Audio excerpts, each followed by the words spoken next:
but there's no transportation. You're taking it away from the kids. Is this the signal that you think you should be sending as superintendent to accept a benefit like this? I think the important thing for the public... I know there were parents who were concerned about basic services. Yes. It was a horrendously wrong choice by this board. Good evening. Over the past few months, we investigated your public schools. We examined thousands of documents and spoke to superintendents from 60 different districts. Jasmine and I took a hard look at where your tax dollars are going. Tonight, we will show you what administrators are earning in some of the largest area districts, how some districts choose to spend your tax dollars on cross-country trips with little apparent benefit for students, and most importantly, the trickle-down effect of how a bad district truly affects the entire community. And while we expose what some critics call wasteful spending, that they say brings nothing of value back to the classroom, we'll also show what it takes to rebuild a troubled district and how your involvement is key. Of course, when you take a look at a school district, you see a face, and that face is the superintendent. When we return, a look at how your district superintendent is compensated. The numbers may surprise you.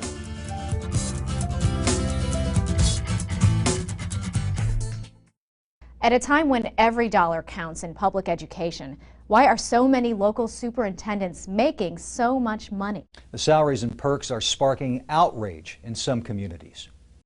My heart is with these kids. You could feel the anger. People are upset. Directed at Ferguson Florissant Superintendent Jeff Spiegel. I think it's ridiculous. And the board that gave Spiegel and his wife free lifetime health care just for him agreeing to one more year on the job. It was a horrendously wrong choice by this board. According to the district, the board cut the deal with Spiegel just before it cut $15.5 million from the district budget. You're taking it away from the kids.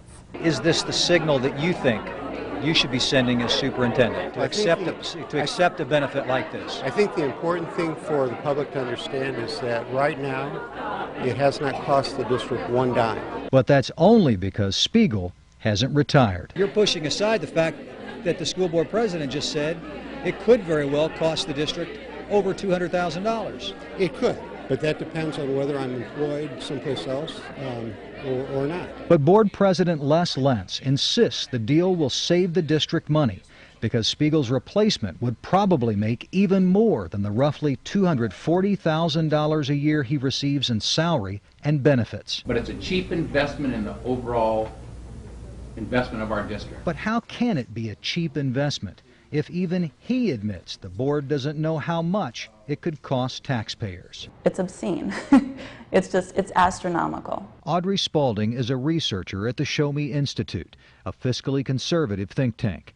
She personally reviewed the contracts of about 450 Missouri school district superintendents for a study published 4 months ago. In my review of superintendent contracts, no superintendent was ever awarded a lifetime benefit that he or she didn't have to at least pay for or continue working for the school district.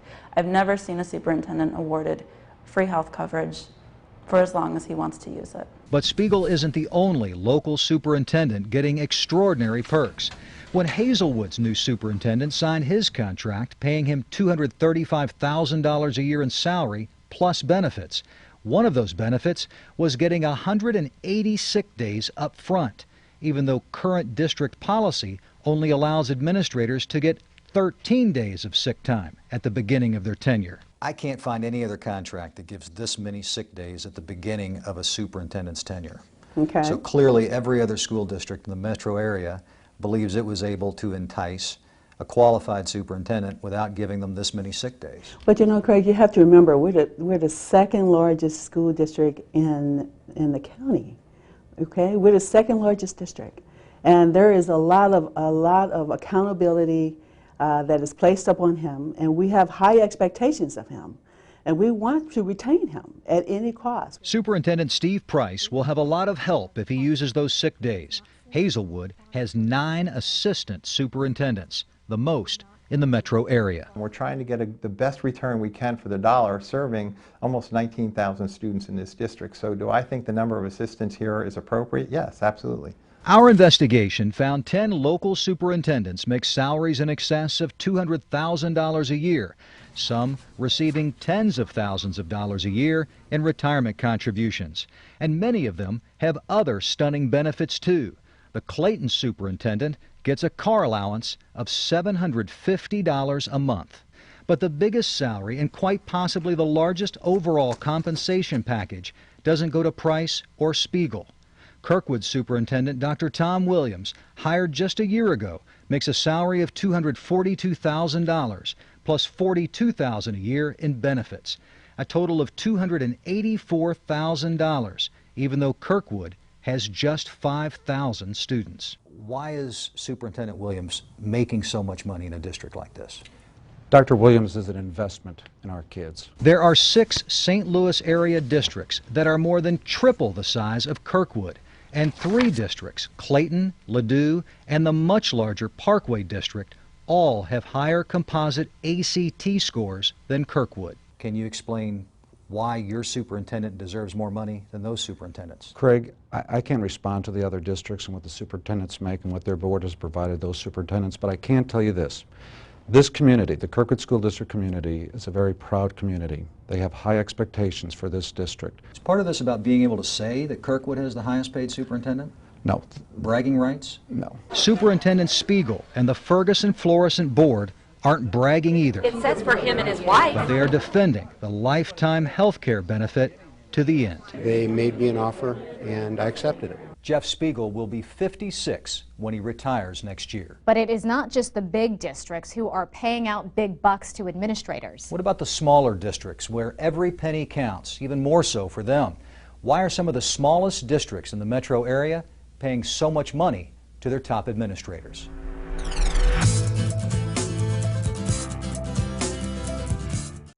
We just looked at big school districts like Hazelwood and Ferguson-Florissant. Supporters in those districts say the superintendent earns every cent for overseeing so many students. But what about some of the smallest districts in the metro area?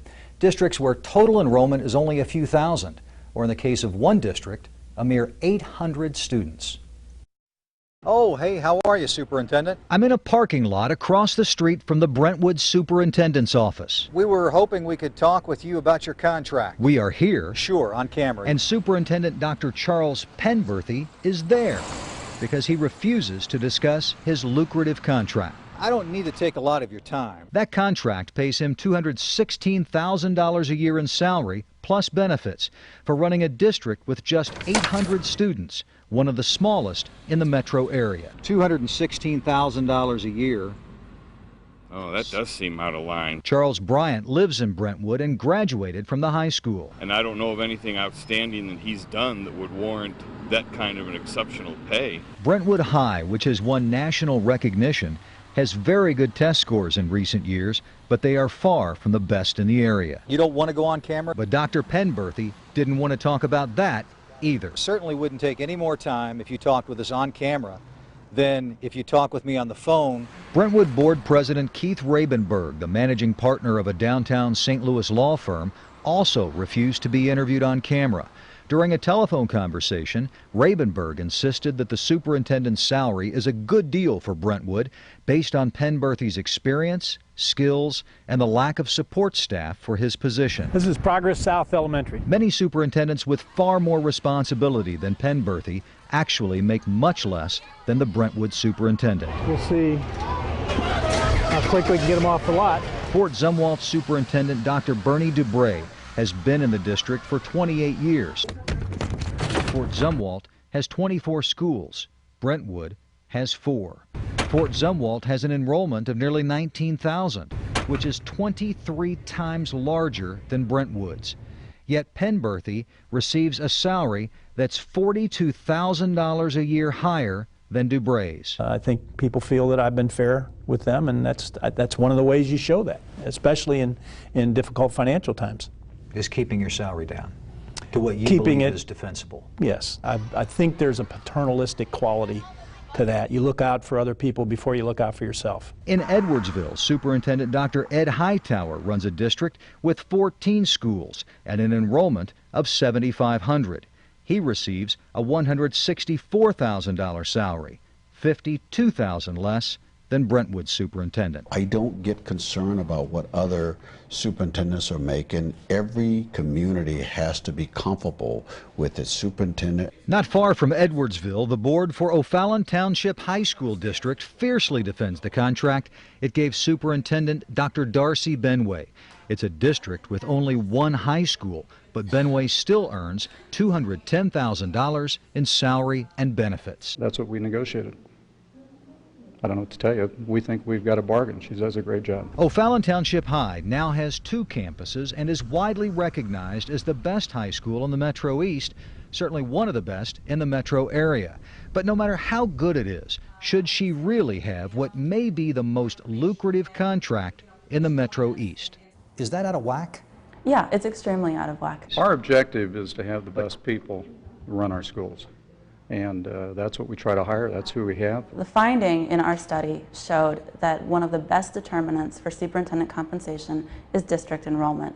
So you would expect a smaller school district to pay its superintendent less. I don't know how you can fault us for not giving you a chance to comment. At least O'Fallon gave us an interview. Thank you, sir. Brentwood just didn't feel the need. And consider this, the Ladue district, which is widely considered one of the best in Missouri, is nearly 5 times larger than Brentwood, has 2 more schools, and much higher test scores than Brentwood. Ladue's superintendent earns $32,000 a year less in salary than Brentwood's superintendent. To see the compensation for nearly 60 superintendents, go to the interactive map on our website, KMOV.com. So far tonight, we focused quite a bit on superintendents, but what does it take to make a good district leader? We hear from an expert on education next. And what about school boards? These are your elected officials. Are they being held accountable? Wait until you see what we uncovered.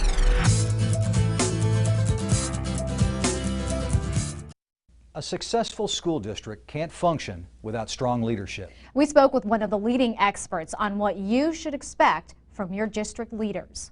You're the director of a program at Maryville that prepares educators for leadership roles, and you were an educator yourself, a principal for more than 2 decades. You know, when we talk about leadership, how important is leadership to the success of a school district? I wouldn't say that it's everything, but without it, you have nothing. Leadership is like being the CEO of an organization. The success of a school, the success of a business, the success of a political entity is going to be tied into solid leadership, good leadership, forward-thinking leadership, and then someone who's strong enough to hold the organization to its mission. Taxpayers don't just depend on the superintendent. They also rely on school board members to make good decisions. Mm-hmm. Would you agree? I would agree. Ultimately, the superintendent, while an employee of the district, is the employee of the Board of Education. It's the Board of Education that sets the parameters, that sets the salaries, that decides what their community wants in a CEO, what results they expect to gain from that particular package. There's boards that are elected in Brentwood and in Maplewood and in Jennings and in Riverview and in Parkway and in St. Charles County that are independent to a degree in terms of how they make those decisions. So you can't really compare them. You can't generalize and say all boards are or no boards are, because they're all independent. Does it say something to you when you hear that a local school board is spending money on travel within town, or that they're misusing taxpayer dollars? It always bothers me when I hear somebody is misusing taxpayer dollars, because the important thing with dollars is that it goes to the education of kids. What signal does it send to families and taxpayers when the money is being misspent? Well, if the money is being misspent, the signal is somebody should be watchdogging the money. What decisions go into why a conference is attended or travel is made? Those things all impact ultimately in some way or another on those students. A recent presentation before the St. Louis Public School Board showed that both teachers and parents see weak leadership as an obstacle to success. Now, as we mentioned, this obstacle does not only lie with the administrators. We recently looked into board members as well. Our investigation uncovers some school districts spending a lot of money on travel for school board members.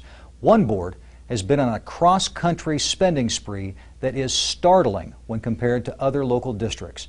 Its road trips include a stay in Las Vegas. Director Johnson. The Jennings School Board oversees one of the most troubled districts in the metro area. Miranda Jones is the Jennings Board Vice President. I don't want to be up here and not know what I'm talking about. That need to know is why board members say they'll do whatever and travel wherever to learn what it takes to turn things around, partly because the problems in Jennings can seem so overwhelming to them. Here I am as a person that's in charge of trying to lead the educational future of over 3,000 kids.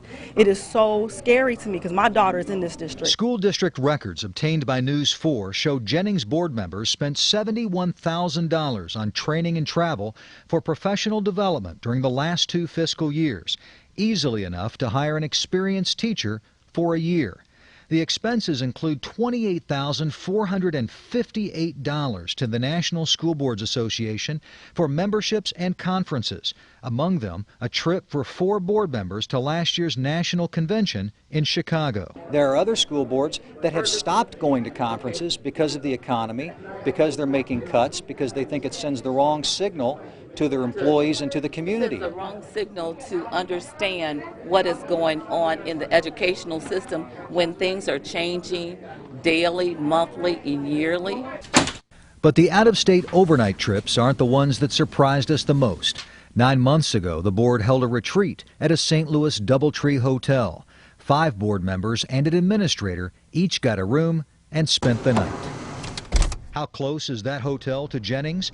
We drove from the school board office to the DoubleTree. It took us 26 minutes to drive from the Jennings School District offices to the DoubleTree Hotel. According to a reimbursement form signed a month later by the superintendent, the total cost of those 6 rooms was $680. We were there till 1 o'clock in the morning. I wouldn't want to have to drive home at 1 o'clock. We had to be back up at 7. You think it's best that we just recklessly, leave? This was a retreat. I don't use the word recklessly. You really think driving 20 minutes home would have been it's not being 20 reckless? Minutes. It's not 20 minutes from my house, but maybe 20 from. It's a 20-minute drive from this office to the hotel. Well, we had a retreat, and all of us didn't stay, but the majority of the board did stay. John Schlereth is one of the board members who spent the night. Can you explain why you spent the night at a St. Louis hotel when you lived just 20 minutes away? It was a board retreat, and they felt like it was... They? How about you? The board felt like it'd be better to be somewhere else. That's where the accommodations were at. Yeah? Okay, Why didn't you have your accommodations at your house? Thank you. Thank you. But that wasn't the last time a Jennings board member spent the night at a local hotel. 4 months ago, new board member David Green got his state-mandated training at the DoubleTree in Chesterfield, about a 30-minute drive from Jennings. He spent the night, too. You don't think that's a waste of taxpayers' money to have local school board members spending the night at a local hotel? There was one school board member who stayed there for a mandatory meeting. He didn't have any transportation to get back, so I didn't think that was abuse. In all, we examined more than $120,000 in direct board expenses during a 2-year period, which is more than 10 times the amount spent by nearly every other board we examined. The Jennings board did pick up undisclosed costs for administrators, but it also spent $6,000 on flowers, $2,800 on photos of themselves, and $15,000 on vague references like board expenses or replenishing petty cash. The board insists it's spending money responsibly because it could have spent much more. Las Vegas is a neon-wrapped gambler's paradise, a sin city that proved irresistible to the Cahokia School Board. They said we was required to take seminars, and that's why I went. Larry Wynn and 5 other board members flew to Vegas 15 months ago. But you're not required to go to Las Vegas because you're a school board member. It's required to have seminars. That's what I went for, that particular seminar. Joining Wynn in Vegas were board members Willie Baxton, Yvette McFadden, Peggy Shelton, Mary Ann Spicer, and Linda Stoltz. The only board member who didn't go was Rich Sauget. According to the sponsor, the event wasn't intended for board members. Instead, it was designed by practitioners for practitioners, which meant teachers, administrators, and district staff, so they could strengthen their high school redesign efforts. The 4-day-long trip cost taxpayers $10,612. You could have gone to a seminar almost anywhere. I went to Las Vegas. The Vegas conference was just the beginning. 5 months later, 6 board members spent several days in Chicago attending the Illinois School Board Convention.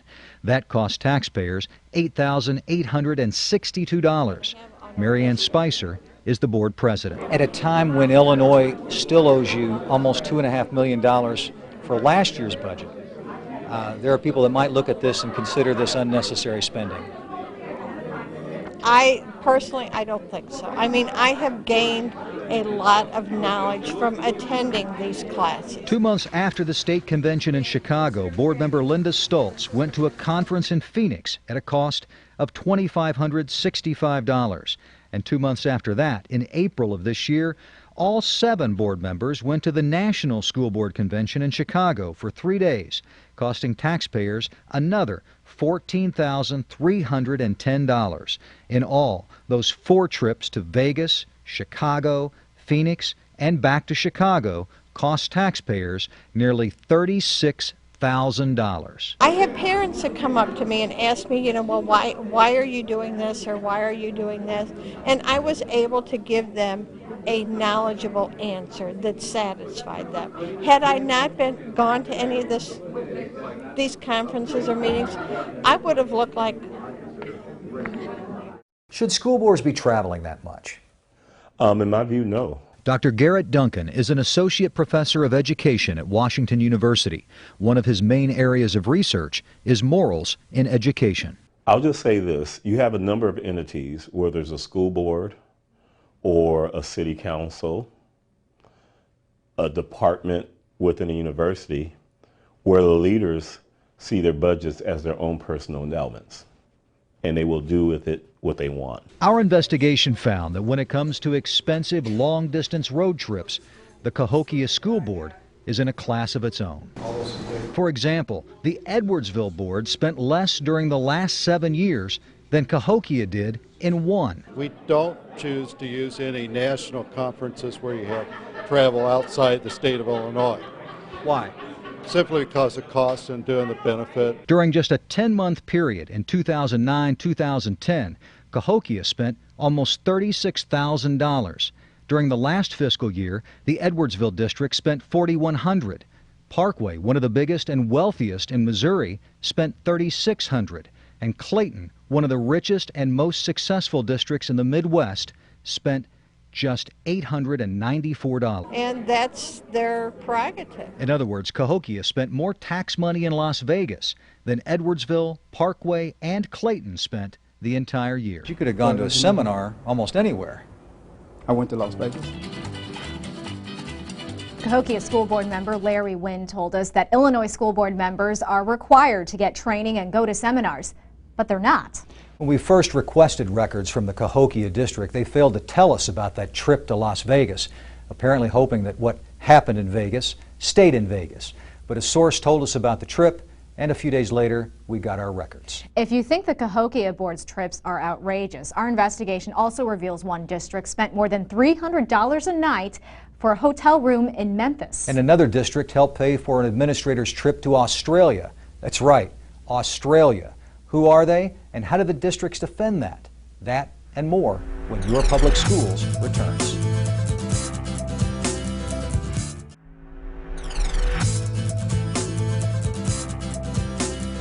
The economy has been brutal, and we all have felt it. But some districts continue to send their administrators on expensive long-distance trips for what is called professional development. But do they really need to travel that far? And what are they bringing back to the classroom? Superintendent Saunders, we'd like to ask you some questions about those records that we've requested. Dr. Teresa Saunders is the only local superintendent who refused to give us any school records. Your contract Professional development, training, and travel. Our fight for the truth in the troubled East St. Louis School District will take us on an unexpected trip to a confidential source who has some of the records the district refuses to give us. These documents are the ones that we requested through the Freedom of Information Act, but sometimes the East St. Louis School District doesn't believe in the Freedom of Information Act. But first, our investigation focuses on districts that did cooperate. So help me God. Congratulations, Mr. President. When President Obama was sworn into office, the Roosevelt High School Marine Junior ROTC cadets marched at the inaugural parade. Roosevelt Principal Terry Houston was there too, staying 3 nights in a $304 a night hotel room in Washington.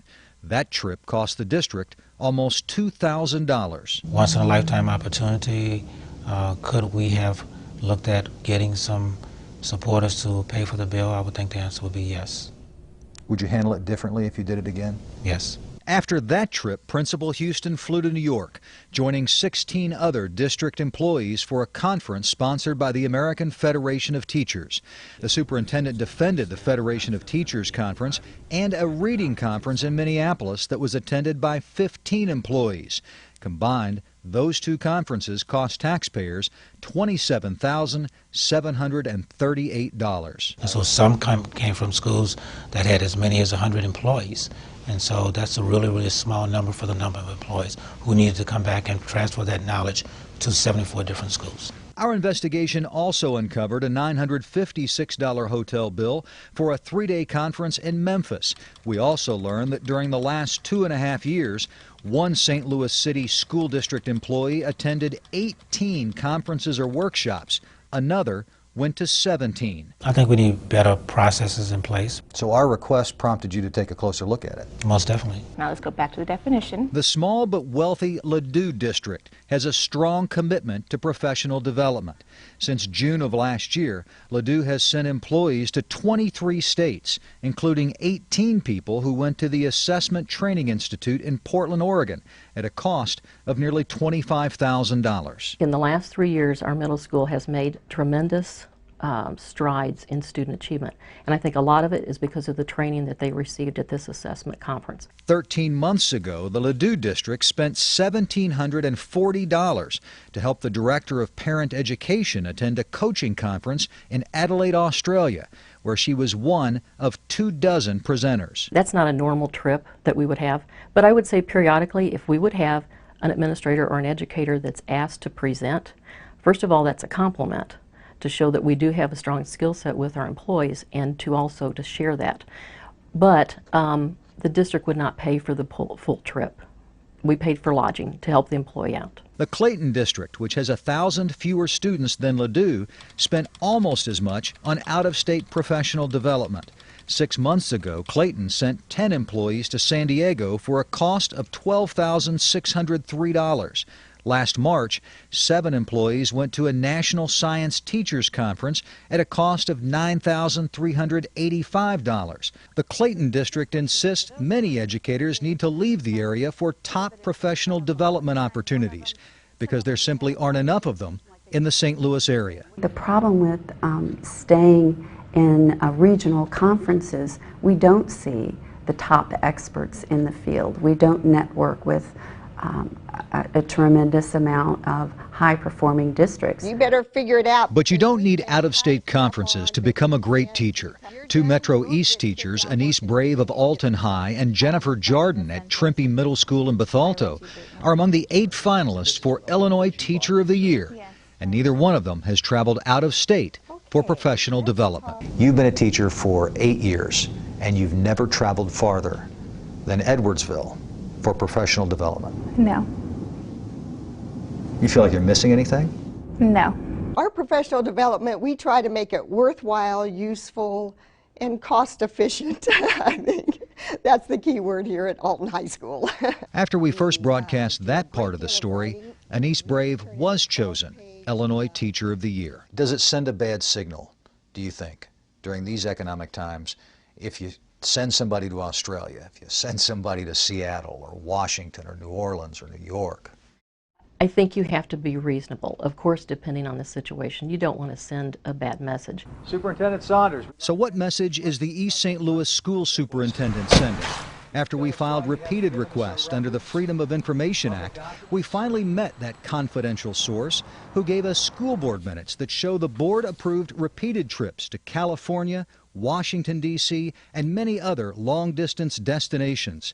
The board also approved $105,000 in training for paraprofessionals, but didn't disclose how, when, or where the money would be spent. Why won't you give us public documents?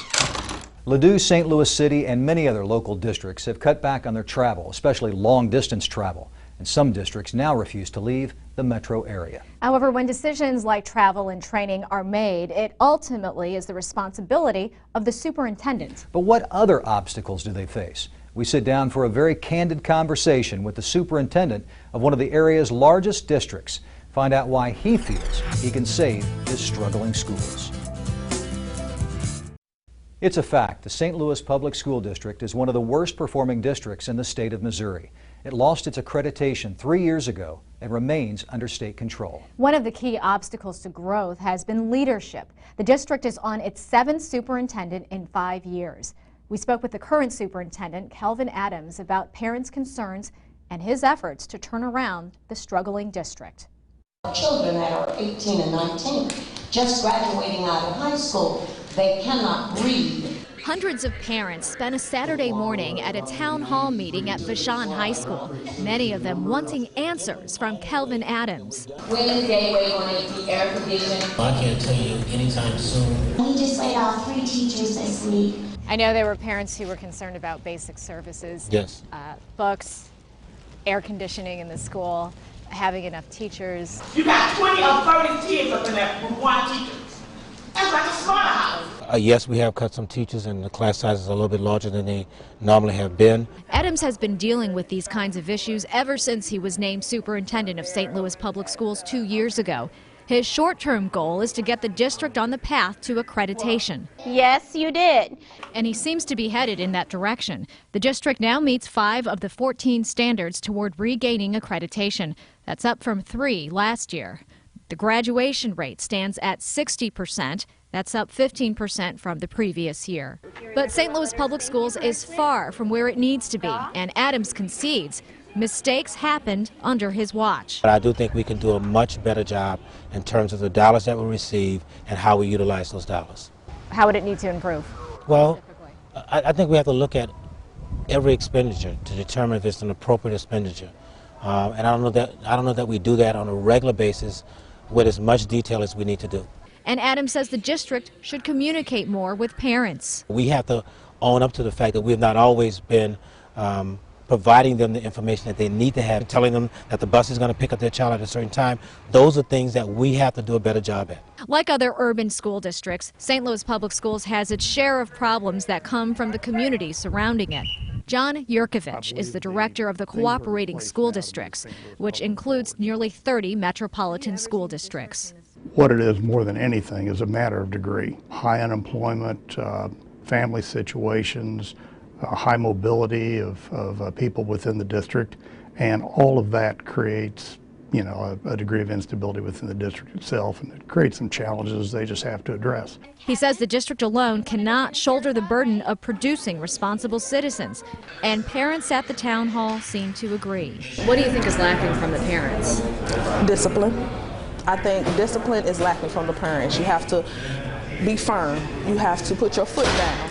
You know, you have to show your kids that this is tolerated, this is not going to be tolerated. Well, this is really not about Kelvin Adams, the superintendent. This is about the 25,000 kids that we service every single day, and I think that's what people need to be concentrated on. A state-appointed panel says the struggling St. Louis Public School District should continue with its appointed board until the district regains its accreditation. Now, next month, the state will announce whether it will sign off on that recommendation. So we've seen what kind of impact a lack of direction can have on the actual school district. But what about the impact the school district has on the community? A good district has a direct impact on the community, but so does a bad one. We'll explore that story next. You've heard it before. St. Louis has one of the worst performing school districts in the state, and students aren't the only ones losing out. Good school districts not only produce quality students, they build communities. If a school district is in trouble, the effects can be devastating to the points where families just want out. A high school football team can be a great source of pride. Sumner versus Roosevelt, and Sumner's going to win. Glenda Thornton, a 1978 Sumner High graduate, never misses a game. But as much as she tries to give back, she also wants out of a school district that she believes failed her son. What does he do now? Works at a warehouse. Can't get in college. So that says a lot. The quality of education determines the fate of its community. In this case, the city of St. Louis. Whether it's trying to, create safe neighborhoods, bring jobs and businesses into the city of St. Louis, is really related a lot to the quality of education that they have. The St. Louis Public School District has a history of failure. Stripped of its accreditation, overseen by a special administrative board due to low test scores, poor financial oversight, and declining enrollment. Despite some improvements, enrollment is still down. Families looking for more quality education are turning to charter or private schools. Others are moving out of the city. It's a hit and miss a lot for parents. And if they can't find another choice, they leave. That trend also plays out across the river in a city featuring one of the most historically challenged districts in the nation. Now what are we looking at? Test scores and enrollment continue to sink at East St. Louis School District 189, which remains under state academic watch. Kids loved it. Otis Woodard thought his children could defy the odds. His family lives in a nice neighborhood. And he and his wife play active roles in their church and their children's education. Even the district recommended that News 4 speak with him. We're known down in all the schools, so they know our faces when we walk in. But the district was not aware the Woodards recently had a change of heart. We didn't have any books to work out of, and it was just drama the first week of school. What do you mean no books? We didn't have it. Well, we still don't have books. They say we were getting books, but I don't know. Things like that just automatically turn you off as a parent. It's like, enough is enough. This is how many years I've been in the area, 8 years, and this is not the first time that this happened. Enough is enough. Those are his words. As I said, parents have choices. And if he's in District 189, which he is, he has some choices. I can't tell you that every school is excellent. We wish that they were, but the high school is not. And that's why the Woodards are thinking about moving to Belleville for the promise of a stable environment and quality education. Back on home field in St. Louis, you'll find advocates for St. Louis public schools pointing to positive signs of growth. With the new school board and the new superintendent that we're working with very close, I think that we have an opportunity to right those wrongs and to get this school and get this system back on the right track. We got a long way to go. So often parents say they have their hands tied and there's nothing they can do about it. But there is. When we return, a local education expert tells us things you can do to make your school district a better one.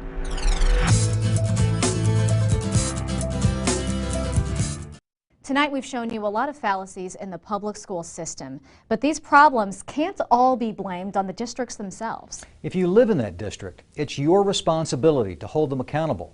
But is this easier said than done? Parents are the key part of the solution. If you have a district where parents are involved, they know the finances, they know what crime is about, they know the district administration is what direction they're moving. When parents are organized in a district, things happen because politically, parents run it and the administrators and the teachers, the people we've hired, run around in it. How can a parent make a difference in the way a school district is run? Number one, what we worked on in the early 1990s is I worked with the White House to get legislation passed that gives parents the right, number one, to be involved in their school. Number two, each school has to have a parent involvement policy. In that policy, it is stated how you as a parent, on paper, with the district, have a contract, and we call it a parental involvement pledge. How are you going to be involved? Our parental involvement pledge says each parent who signs it is going to read 15 minutes a night and volunteer 10 hours a year in school and outside of school. That means that we have a database of all the parents who want to volunteer. We can send them messages about what's going on in school. We can get them organized. But if you don't get the schools to follow this federal law, it's in Title I. Every public school that receives federal money, half the schools in the country, most of the schools in the St. Louis region, have to follow these laws. And if they do, academic achievement goes up. You can fix a public school with community and parental involvement. East St. Louis can be fixed. St. Louis public schools can be fixed. if they'll let parents in, and not fake parent involvement where they send parents feel-good messages, we love you. No, no, no. We want parents involved in policy. We want parents to be involved as a force for volunteer time. 10 hours of your time in a school year, multiplied across the entire district, makes a huge difference. One place you can start your own investigation into your districts is through our website, KMOV.com. We've posted everything from salaries to travel to training dollars spent. Remember, it's up to you to hold your district accountable. We at News 4 will also continue to investigate your public school.